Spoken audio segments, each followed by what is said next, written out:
Hello viewers, আজকের ভিডিওতে HP290G4 micro tower পিসির একটি প্রবলেম দেখাবো। দেখতে পাচ্ছেন এই যে হোয়াইট লাইট ব্লিঙ্কিং করে এবং বিপ দেয়। এছাড়া অন্যান্য পিসির ক্ষেত্রেও একই সমস্যা, এখানে হোয়াইট লাইট ব্লিঙ্কিং করতেছে, কিন্তু অন্যান্য পিসিগুলো রেড লাইট ব্লিঙ্কিং করে এবং বিপ দেয়। এছাড়া দেখা যায় যে অনেক সময় প্রসেসর ফ্যান ঘোরে বা সব কিছু ওকে আছে, পিসি ডিসপ্লে দেয় না, ডিসপ্লে আসে না।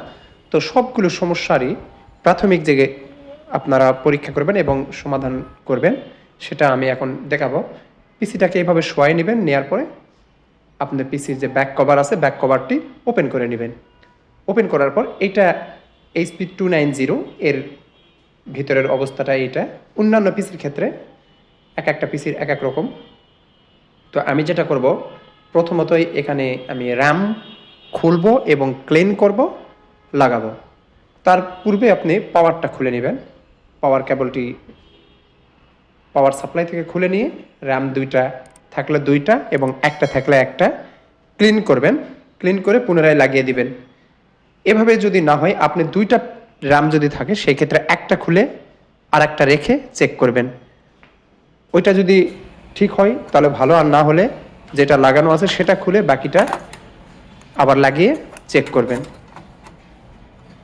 এভাবে আপনারা র্যাম চেক করবেন, র্যাম ঠিক আছে কিনা বা স্লট সমস্যা আছে কিনা চেক করে দেখবেন। আপনার পিসি অবশ্যই অন হবে। যদি মাদারবোর্ডে কোনো সমস্যা না হয় তাহলে অবশ্যই আপনার পিসিটি ঠিক হয়ে যাবে। তো আমি এগুলো পরিষ্কার করছি, পরিষ্কার করে এটা লাগিয়ে নিব।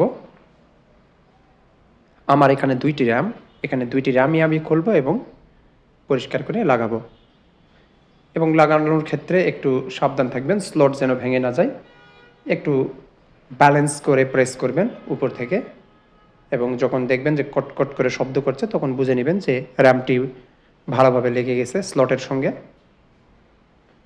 আমার এখানে দুইটি র্যাম লাগিয়ে নিলাম এবং পাওয়ার সাপ্লাই পাওয়ার কেবলটি লাগিয়ে দিলাম।